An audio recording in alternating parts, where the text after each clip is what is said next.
Assalamualaikum warahmatullahi wabarakatuh.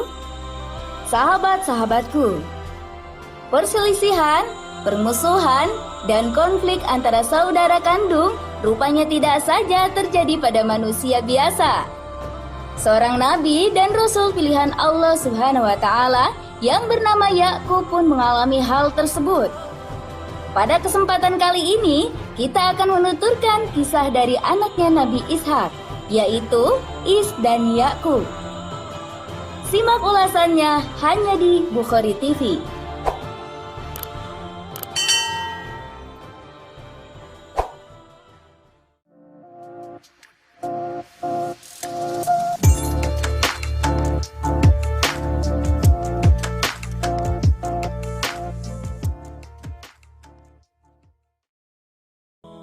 Dikisahkan bahwa Nabi Ishak menikahi perempuan bernama Siti Rifko. Salah satu ujian dalam pernikahan mereka adalah bahwa mereka tak kunjung dikaruniai seorang anak.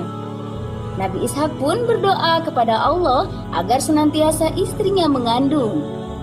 Allah Subhanahu wa taala pun mengijabah doa tersebut. Mereka dikaruniai 2 orang anak, yakni Is dan Yakub. Dalam sebagian riwayat, dikatakan bahwa Nabi Ishak lebih menyayangi anak pertamanya karena dia merupakan anak sulung. Sementara istrinya lebih menyayangi Yakub karena dia merupakan anak bungsu.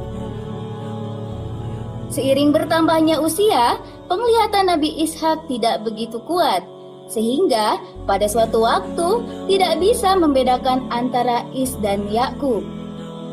Pada suatu ketika, Nabi Ishak merasa lapar dan menyuruh Is untuk menyiapkan makanan. Is yang suka berburu dan memancing, kemudian pergi memancing dan hendak memasaknya untuk ayahandanya Nabi Ishak, dan berharap diberikan keberkahan dan doa darinya. Di lain hal, Siti Rifko menyuruh Yakub untuk menyembelih salah satu hewan ternak dari yang mereka miliki dan menyajikannya untuk sang ayah.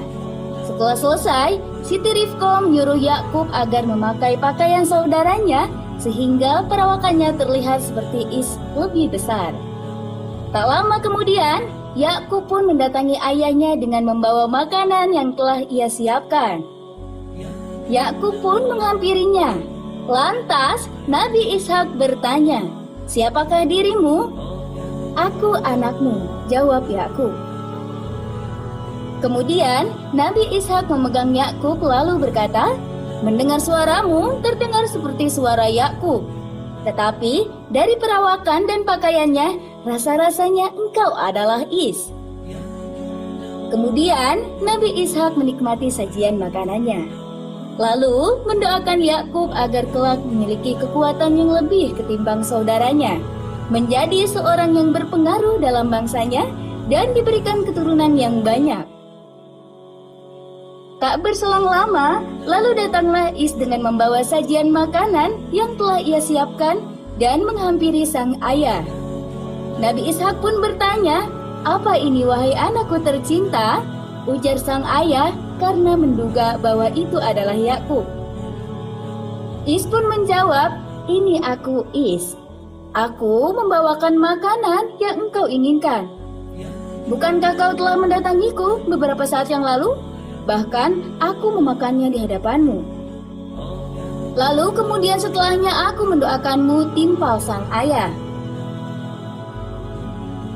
Ayah pun memberikannya doa yang lain agar kelak ia menjadi orang yang disegani di muka bumi dan dilimpahkan rizki dan kesuburan. Setelah mendapatkan doa tersebut, lalu Is pun keluar dan bersumpah serapah bahwa kelak nanti ketika kedua orang tuanya meninggal, ia akan membunuh saudara kandungnya sendiri. Dari kejauhan, ibunya melihat kebencian dan mendengar sumpah serapah Is. Tanpa pikir panjang, ia pun menceritakan kejadian tersebut kepada suaminya, Nabi Ishak. Ia meminta agar suaminya memerintahkan Yakub pergi ke tempat kerabatnya, Laban, yang tinggal di daerah Haran sampai kemarahan saudaranya hilang. Ia juga menyuruh Yakub untuk mempersunting salah satu anak perempuan dari Laban. Yakub pun menuruti apa yang sang ayah perintahkan. Ia pun pergi menjelang sore hari. Dalam perjalanan, selagi ia beristirahat dan tidur, langit melindunginya dari panasnya sinar matahari. Ia mengambil batu sebagai alas untuk dijadikan bantal. Dalam tidurnya, ia melihat sebuah tangga yang tertancap dari langit menuju bumi. Para malaikat naik turun melewati tangga tersebut. Dalam mimpinya itu, Allah Subhanahu wa Ta'ala berkata kepadanya, "Sesungguhnya Aku akan memberikanmu keberkahan dan membanyakkan keturunanmu, dan menjadikanmu sebagai pemimpin di muka bumi." Tiba-tiba, ia terbangun dari tidurnya dan bahagia atas apa yang ia lihat dalam mimpinya. Nabi Yakub pun bernazar, jika ia kelak dapat pulang ke rumah dengan keadaan selamat, ia akan membangun masjid di tempat ia mimpi tadi dan akan mensedekahkan 1/10 dari penghasilannya. Nabi Yakub pun memberi tanda pada batu ia bersandar, dan kelak tempat tersebut akan menjadi tempat beribadah. Sesampainya di sana, Yakub diperkenalkan kepada 2 anak perempuan Laban, anak sulung bernama Laya dan anak keduanya bernama Rahil. Keduanya memiliki paras yang cantik jelita. Yakub menceritakan apa yang dinasihatkan kepadanya. Laban pun mengizinkannya untuk tinggal di sana dengan syarat Yakub harus beternak hewan miliknya selama 7 tahun. Singkat cerita, 7 tahun sudah Nabi Yakub bersama Laban. Sebagai pemenuhan janjinya, Laban menjodohkan anak pertamanya, Laya, yang sedikit mengalami gangguan sakit mata kepada Nabi Yakub. Namun, di sisi lain, sebelumnya Nabi Yakub melamar anak keduanya, yakni Rahil. Laban pun berujar bahwa ia tidak bisa menikahkan anak bungsunya sebelum anak pertamanya menikah. Alhasil, Laban pun berjanji akan menikahkan Yakub dengan kedua putrinya setelah ia mensyaratkan 7 tahun tambahan beternak hewan kepada Nabi Yakub. Laban memberikan budak perempuan kepada masing-masing anaknya. Laya diberikan budak perempuan bernama Zulfa, dan Rahil diberikan budak perempuan bernama Bulha. Allah pun menyembuhkan kekurangan pada diri Laya dengan memberikannya keturunan, di antaranya Ruwaibil, Syamun, dan juga Yahuda. Rahil pun merasa cemburu karena ia tak kunjung juga hamil. Ia pun membolehkan Nabi Yakub untuk menikahi budak perempuannya.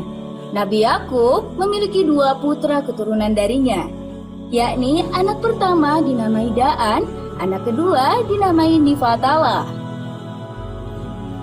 Laya pun membolehkan hal yang sama. Nabi Yakub menikahi budak perempuan Laya, yaitu Zulfa. Dari rahimnya lahir 2 orang putra yang bernama Jad dan Asir.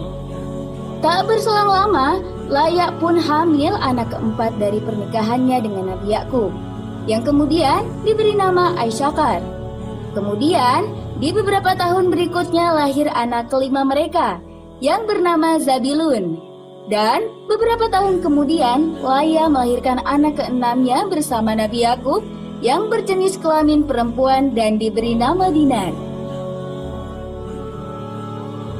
Di lain hal, Rahil berdoa kepada Allah agar diberikan keturunan dari Nabi Yakub. Allah pun menjawab doa tersebut dengan memberikannya keturunan. Rahil melahirkan anak laki-laki yang tampan, terhormat, agung, yang kelak akan menjadi nabi. Ia diberi nama Yusuf. Mereka semua tinggal di daerah Haran selama 6 tahun. Total Nabi Yakub telah tinggal di sana untuk waktu yang lama, yakni 20 tahun. Nabi Yakub pun meminta kepada Laban agar membolehkannya untuk keluar dari Haran dan memulai kembali dengan keluarganya.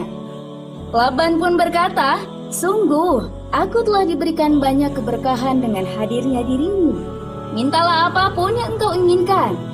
Nabi Yakub pun berkata, "Berikan aku setiap hewan ternakmu yang berwarna hitam dan putih, serta akan melahirkan pada tahun ini kambing yang sedang mengandung berwarna hitam dan putih, kambing yang warnanya bercampur hitam dan putih, dan anak kambing yang tidak bertanduk. Laban pun mengiyakan semua yang diminta Yakub. Anak-anak Nabi Yakub pun memisahkan hewan-hewan tersebut sesuai dengan jenisnya. Mereka membawa pergi keluar hewan-hewan tersebut dengan perjalanan selama 3 hari. Di lain hal, Nabi Yakub memetik daun basah dan memotong-motongnya lalu disimpan di tempat minum hewan yang sedang hamil, supaya nanti kelak warna anaknya sesuai dengan keinginan Nabi Yakub. Para sejarawan menyebutkan bahwa itu adalah salah satu mukjizat yang dimiliki Nabi Yakub. Nabi Yakub pun kemudian memiliki hewan ternak yang banyak, hewan melata yang banyak, dan juga pekerja yang tak kalah banyak. Pamannya dan kelompoknya merasa kaget dan heran dengan pencapaian Nabi Yakub. Seakan-akan kekayaannya sekarang mengepung apa yang dimiliki pamannya dan kelompoknya. Allah kemudian mewahyukan kepada Nabi Yakub agar pulang ke negeri di mana keluarganya berada. Nabi Yakub pun menyampaikan wahyu tersebut kepada keluarganya, dan tanpa ragu mereka mentaati apa yang Nabi Yakub sampaikan. Nabi Yakub pun membawa keluarga dan hartanya. Ketika mereka melewati Haran, Laban dan kelompoknya mendapati mereka hendak pulang. Mereka pun menanyakan hendak kemana Nabi Yakub pergi. Laban pun menyinggung Nabi Yakub secara halus karena pergi tanpa sepengetahuannya. Kemudian Yakub menjelaskan sekaligus meminta izin untuk pulang ke negerinya. Maka Laban pun melepas kepergian mereka dengan penuh kegembiraan dan hiburan musik rebana. Kedua putrinya memasak makanan hingga akhirnya Laban bersama teman-temannya memberikan ucapan selamat tinggal kepada Yakub dan keluarga. Laban menitipkan pesan kepada masing-masing putrinya untuk saling menjaga satu sama lain. Akhirnya mereka pun berpisah dengan Laban untuk pergi ke negeri mereka.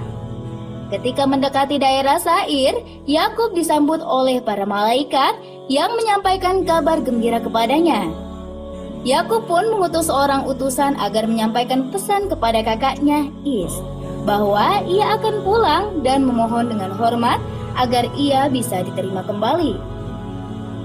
Sekembalinya, Yakub dibuat terkejut dengan berita yang dibawa utusannya, bahwa Is telah berangkat menuju kepadanya dengan dikawal 400 orang pemuda. Ia berdoa kepada Allah agar diberikan keselamatan dari saudaranya Is. Bahkan, Yakub telah mempersiapkan hadiah yang banyak untuk saudaranya, yaitu berupa 200 ekor kibas, 20 ekor kambing jantan, 30 ekor unta perahan, 40 ekor sapi betina, 20 ekor sapi jantan, 20 ekor keledai betina, dan 10 ekor keledai jantan. Kemudian, ia menyuruh beberapa budaknya untuk menggiring masing-masing kelompok hewan tersebut dan menyuruhnya agar setiap kelompok hewan diberikan ruang.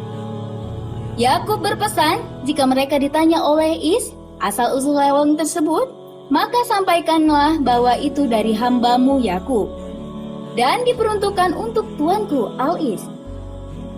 Tak disangka, Al-Is dan ratusan pengawalnya telah berada di hadapan Yakub. Ia pun berdiri di hadapan keluarganya dan langsung bersujud sebanyak 7 kali. Pada masa itu, sujud merupakan salah satu bentuk penghormatan, sama halnya sujud para malaikat kepada Nabi Adam. Al-Is yang rindu akan sosok adiknya setelah sekian lama berpisah, kemudian menangis dan merangkul dan juga memeluk Nabi Yakub yang sujud tersungkur. Melihat rombongan keluarga yang bersamanya, lantas Is berkata, "Adikku, siapakah mereka? Bagaimana engkau bisa bersama mereka?" Nabi Yakub pun menjawab bahwa mereka adalah anugerah yang diberikan oleh Allah kepada hambamu ini. Jawab Yakub dengan penuh rasa hormat. Keluarga Nabi Yakub pun sujud sebagai simbol penghormatan kepada Is. Pada awalnya, Is menolak hadiah bawaan Nabi Yakub. Namun, Nabi Yakub bersikukuh agar Is menerimanya. Akhirnya, Is pun menerima hadiah tersebut. Kemudian, Is dan Yakub beserta keluarga pulang ke Bukit Sa'id. Dalam kisah tersebut, Kita belajar bahwa sifat dasar manusia adalah saling menyayangi dan menghormati. Tak peduli sebenci apapun pada sesamanya, selama hatinya tidak terkuasai oleh nafsu dan kebencian. Semarah-marahnya Is pada adiknya, tetap ia disambut dengan peluk kasih dan mata terharu. Sebesar-besarnya materi yang dimiliki Nabi Yakub, tetap tidak melepas hormat pada kakaknya. Rasulullah SAW bersabda, "Sayangilah saudaramu sebagaimana kau menyayangi dirimu sendiri." Rasulullah SAW juga bersabda, "Sayangilah makhluk yang ada di muka bumi, maka langit akan menyayangimu." Wallahu a'lam. Wassalamualaikum warahmatullahi wabarakatuh.